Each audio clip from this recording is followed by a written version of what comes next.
Ahagana mu mwaka w'ibihumbi 2025 mu karere ka Kicukiro umurenge wa Gahanga hari umugabo w'umumaster witwaga Kevin, akaba yari afite abanyeshuri yatozaga ku ngufu. Gusa muri abo banyeshuri yatozaga ku ngufu hatangiye kujya habura umwe kuri umwe, birangira abanyeshuri be batangiye kujya baba bake bitewe n'umutwe w'abashimusi wateye mu ishyamba ukajya utangira gushimuta abo bana.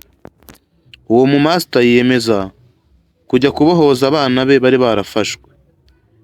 Reka dutangire iyi nkuru murebe uko byatangiye.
Ariko se boss, bale inzara igiye kutwicira mu y'amashyamba, watuzaniye kwicwa n'inzara mu y'amashyamba.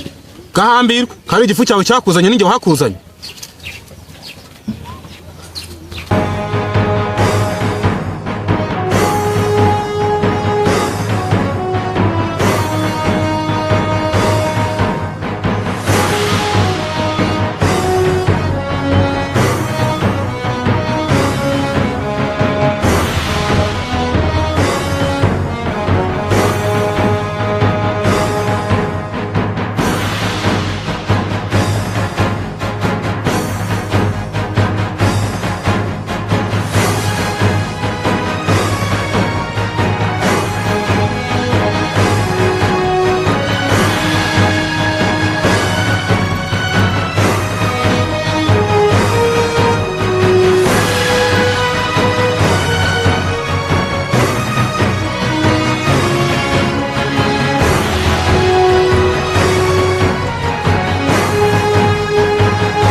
Amazi y'abasoda ntawe upfa kuyanywa atayakoreye. Amazi y'abasoda ntawe upfa kuyanywa atayakoreye. Amazi y'abasoda ntawe upfa kuyanywa atayakoreye.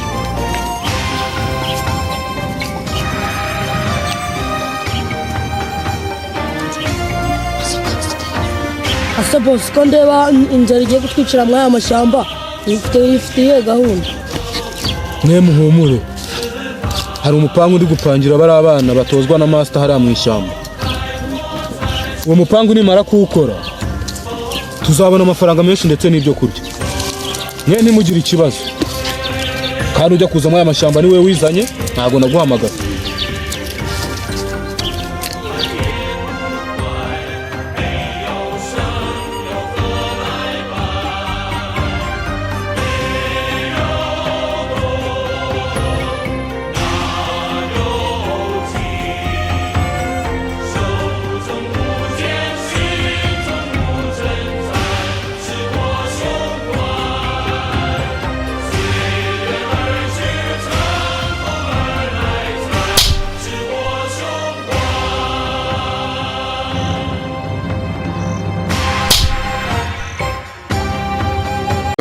Ndio shano ukuntu wabona guresha urabona waza umushauri iki kubereye n'ugusyaga. Uretse nawe ndaza kukwereka ikigukwiriye.